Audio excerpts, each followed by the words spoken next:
Okay, so I'm on my daily 10K mission. And as I'm walking, I pass a tree and I see something drop from my periphery, but I keep walking. But then I double back because I realize that it's a spider. And it dropped down on those tiny strands of silk. And I was just like, wow, I love that for spider.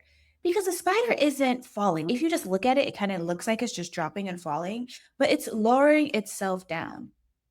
It gets to explore with its own silk. That's kind of cool.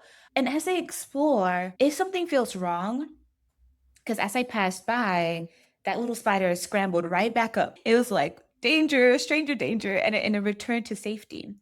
And I was thinking, this is exactly how more of us should be making career decisions. Stay with me, okay? Stay with me. If you know you want something different, but you cannot tell whether you hate your job, it's the manager that you hate, it's the entire field that you hate, or simply this season of your life, this video is for you. Do not hand in your resignation just yet. Give me about 20 minutes, then give yourself about 30 days. By the end of this video, I'm going to give you the exact 5-part spider drop test I would run before quitting. One hypothesis, one real person check, one artifact, 3 success signals, and 1 return tether. Because most career advice forgets this part. Sometimes you need a tether. You need to know that you can explore without cutting yourself loose. I come from a storytelling tradition shaped by Anansi the spider. This is why the spider made me so happy. Anansi is rarely the biggest or the strongest character in the story. He survives because he pays attention, he reads the room, he uses what he has, and he builds the web before he needs it. And he knows he has that string to come down and explore if he so chooses. Anansi is known as a trickster. However, I think Anansi is a strategist, okay? And that has become my career philosophy. I have pivoted 5 times across school social work, nonprofits, higher education, city government, edtech, and now SaaS. And that's just the industries. On paper, that can look like 6 completely separate lives. And I hear this a lot. Whenever I sit on a panel, someone asks, but how did you go from being a school social worker into working in tech? Make it make sense. And the answer is I did not wake up one morning, put my social work degree, my social work hat in a tiny casket, and become a completely different person. I am still very much a social worker in how I approach my work.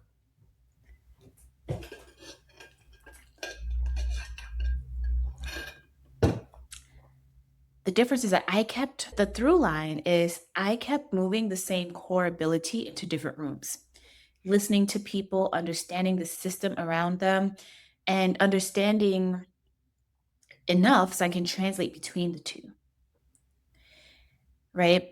And even though the industries change, the job titles change, the vocabulary certainly changed because part of the currency of corporate America is knowing the very specific language this team has invented. So I've learned how to navigate that, but the through line has stayed the same. And you probably have a through line too. Your resume, if you read it properly, if someone else reads it properly, it's a set of breadcrumbs towards your future. And this is why this experiment matters. Before you can tell a convincing story about where you want to go, who you want to be, you need real evidence about the work, not just confidence, not just vibes, and definitely not one very beautiful day in the life TikTok. Go watch though, but with caution. Most of us ask career questions that are much too large. What should I do with my life? What is my purpose? Which career will make me happy forever? So we treat choosing a career like it's permanent, it's forever, no notes, no exchanges, no store credit, something that's super concrete and it's not. It's actually quite flexible. So but when we keep it in that concreteness, we usually do one of two things. We stay in the wrong place because we cannot prove the next choice will be perfect, or we become so desperate that we quit first and start asking questions. while our savings account is sending us threatening notifications. Okay. Our savings accounts are like, girl, what is happening? We are quickly dwindling. And that's like a really scary place to be. There's a third option though, where we stop asking for certainty and start designing for evidence. Instead of forcing a non-linear life into one rigid goal, you create small low stake pact with yourself. I will test this action for this amount of time and see what I learn. It's very straightforward. And then uncertainty stops being an emergency. It becomes something you can investigate, you can navigate. Now, a career experiment is more complicated than testing a hobby because when you talk about your career, you're also talking about paying your rent, your mortgage. It may be the thing that provides your health insurance for you and your family. It may support your children, your parents, your student loans, your visa, your life, So it's not as easy as like, oh, let me just pick this up. No, it's tough. And that's why I built a version with 5 parts. So we're going to walk through all of them. Part 1 is the hypothesis. Your experiment starts with a hypothesis, and that is not a declaration. Because a declaration sounds like, I'm going to become a UX researcher.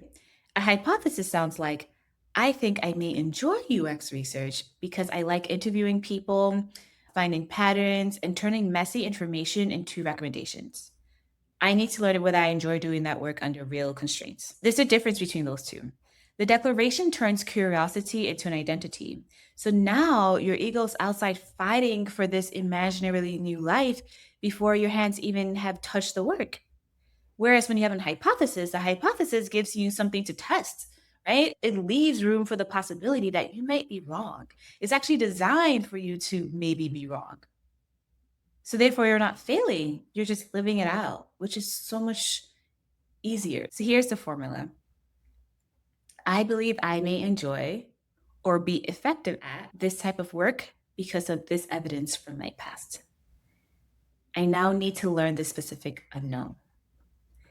This allows your evidence to come from something that you've actually done rather than just being in theory. Maybe you think you would enjoy project management because you're always a person who brings structure to the chaotic group chat and you're able to identify the decision, give everybody ownership, give them a deadline, and get the trip booked. And finally, release everybody from the 173 unread messages and unending group chat. That is evidence of coordination. However, it is not proof that you enjoy managing budgets, dependencies, stakeholder conflict, and the meeting that could have been an email, but became a meeting because nobody answered the email, and then reproduced 3 more meetings. That is the job. That is what the experiment is meant to uncover. So your hypothesis also has to be about the work, not the fantasy surrounding it. So it could look something like, I want to be a consultant because consultants travel. That's the fantasy. It's not a work hypothesis. So you have to test the work, not just the aesthetic, and test one thing at a time. If your hypothesis is that you want to become a writer, launch a business, move to Lisbon, lose 20 pounds, we no longer have a tiny experiment. Okay. We have season 3, episode 4, and I am overwhelmed just thinking about all of that. And I know you must be too. So pick one question, one hypothesis. Once that's done, move to part 2. One real person. What I mean by that is that before you build anything, put your hypothesis in front of one person who does the work or hires for the work. You're not asking, can you get me a job? You're trying to make the work less imaginary. So you will ask them, what problem is this role actually expected to solve? What does an ordinary week look like? Which part of the job surprises people once they enter it? What sample of work would show that someone can do the work? And that last question matters because it leads directly to your artifact. If this person hires for the role, you can ask, what kind of exercise or work sample do you use during interviews? And what separates promising response from a weak one, right? AKA, what are you using to determine that someone is a good fit for this job? And they may not give you a confidential assignment or official scoring rubric, but they can often tell you what good thinking looks like and what they're looking for. If one person does not respond to your LinkedIn message or email, please do not convert their silence into a verdict about your worthiness. A lot of this is kind of a numbers game. You may need to contact several people to get one real conversation, but one real conversation is enough to make your next move way more informed. So it's very much worth it. You can watch videos, read books, take a course, save 47 posts titled How I Broke into Insert Title. What, you know? And those are all helpful, but they're not actually the work. It's a one-way information. You need feedback. You need a two-way exchange with somebody close enough to the work to challenge the version of it living in your head. So once you have this conversation, we move on to the artifacts. That's part 3. One artifact.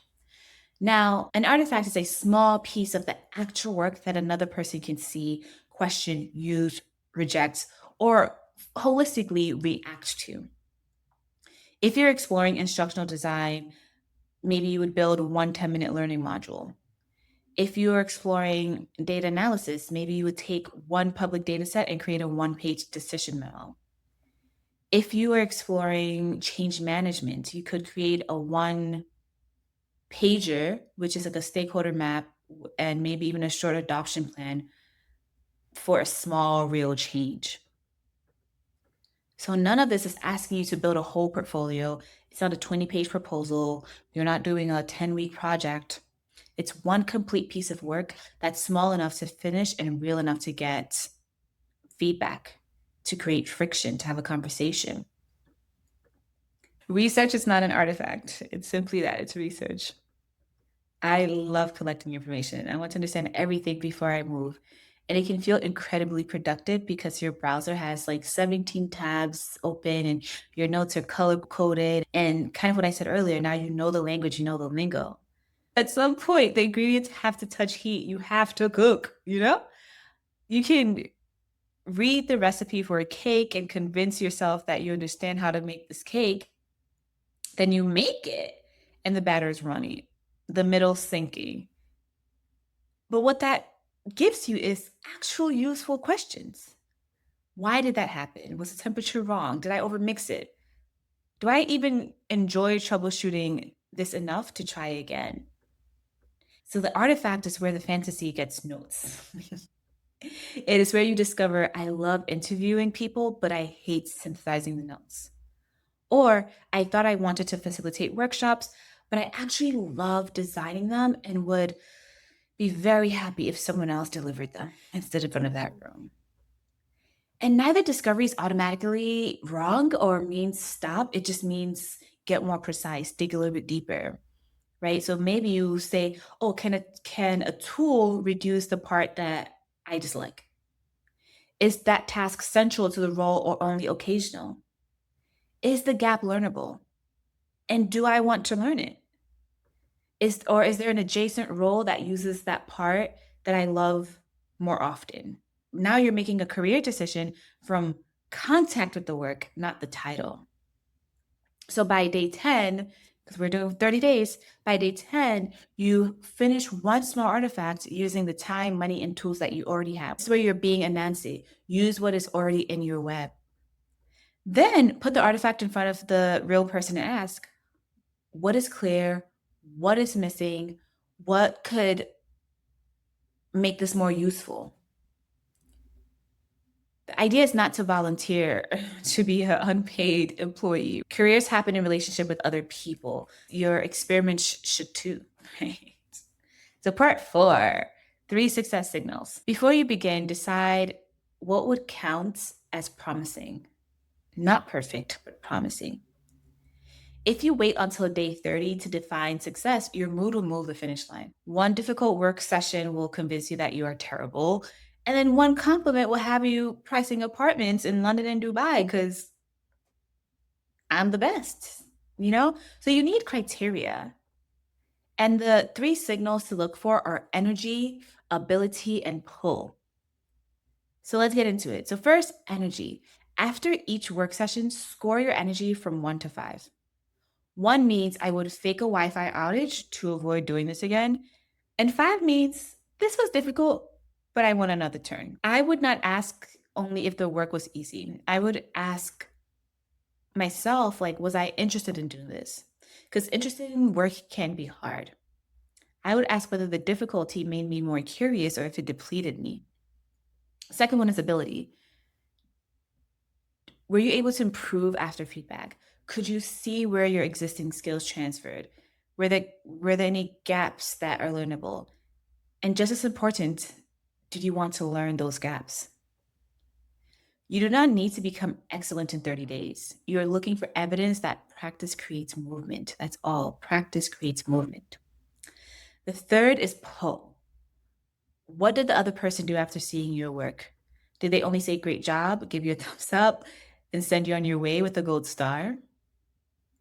Or did they ask a serious follow up question? Did they request a revision? Did they use part of your recommendation? Did they introduce you to somebody? Ask whether you could make another version? Pull is stronger than praise, and praise feels wonderful. We love praise, but behavior is stronger evidence because it suggests your work created value outside your own imagination. And we love a Delulu queen. I am a Delulu queen. But career pivots do require occasional contact with reality. So do not overclaim the win either, okay? One person's reaction is one data point, not a market study and not proof that you should resign tomorrow. But it can tell you whether this question has earned a second experiment. So at the end of it, grade the evidence without bullying yourself. 2 or 3 signals are promising, then deepen the experiment. If the signals are mixed, redesign one part, the hypothesis, the artifacts, the audience, or the constraints. And if the work consistently depleted you and you did not want to close the gaps and it just created no usefulness for the other person, close the experiment. Do not turn that result into a judgment about your intelligence or your worth. The experiment did its job. It saved you from building a life around an idea that only worked in your head, which is fine. So the last part, part 5, you need a return tether. You need that little string that the spider had. Your return tether is the boundary that lets you explore without turning a 30-day test into a financial emergency or an endless second shift. It answers 4 questions. Okay? What am I keeping stable? How much time and money may this use? When will I review the evidence? And what will I return to if the signal is weak? So your tether might sound something like this. For 30 days, I will keep my current job, spend no more than 5 hours a week and $200, and make no resignation decision before my day 30 review. If the evidence is weak, I will reclaim those 5 hours, rest, and redesign the question before testing again. The tether does not mean you're a coward. It is an experimental design. It allows a spider to explore outside of their web while remaining connected to something that's capable of holding it, right? And I want to separate uncertainty from danger because if you are dealing with discrimination, retaliation, or work that is harming your health, that is a whole different lane. And please document what is happening and get qualified guidance. This spider job test is for uncertainty, not danger. So this is if you simply know that this is not it and you're trying to figure out what comes next. The tether lets you move without forcing one experiment to carry the weight of your entire future. Kind of walk through everything. Here's the full plan. Days 1 through 3, write one hypothesis. Define what energy, ability, and pull will look like. Set your time and money limits. And choose your return tether. Days 4 through 7, contact people who do or hire for the work. Your goal is one real conversation. Learn the actual problem, the ordinary work, and what useful sample look like. Day 8 through 10, build the first version of one artifact. Keep it small enough to finish and real enough to be judged. Days 11 through 21, put it in front of your real person. Let them review it or use it. Ask what is clear, what is missing, and what would make it more useful. Day 22 through 27, revise the same artifact once. Do not invent a brand new project because the first one made you uncomfortable or complete the learning loop. Let the feedback change the work. Now, the last 2 days, days 28 through 30, review the evidence. Look at your energy, ability, and look at the pull your work had. Then choose one of three moves. Either you deepen, which means the signal is strong enough for a second, slightly bigger experiment. Two, you redesign. Something was promising, but one part of the test needs to change. Or three, you return. The signal is weak. At this point, you just want to go back, reclaim your time, and figure out the next step. Nowhere in any of this am I saying blow up your life. 30 days may not be enough to choose an entirely new career, but it is enough to stop making your next decision from pure imagination. That 30 days gives you data to work from. By the end, you will have spoken to somebody closer to the work. You will have made something the work actually requires. You will have received feedback, and you may even have the beginning of portfolio evidence. But most importantly, you will know more about how you respond to the work itself. And that is what the experimental career gives you. Not a perfect straight line, but a growing body of evidence about yourself and what you like and what you don't like. Okay? So, if you're considering a pivot, the move is not always to, make this big old leap. Sometimes the move is making the question small enough that you can finally move. So, one hypothesis, one real person check, one artifact, three signals energy, ability, and pull, and one return tether. That is a spider drop test. If you want practical ways to build a career around the experience you already have without throwing your entire history away, subscribe and we'll keep getting into it. That is what we do here. And tell me in the comments, what kind of work are you considering testing? Be the spider. You are not falling. You're gathering information without cutting yourself loose. Do not demand certainty from your next career. Build a small test, keep your tether, let the evidence tell you whether to climb back up or to keep exploring.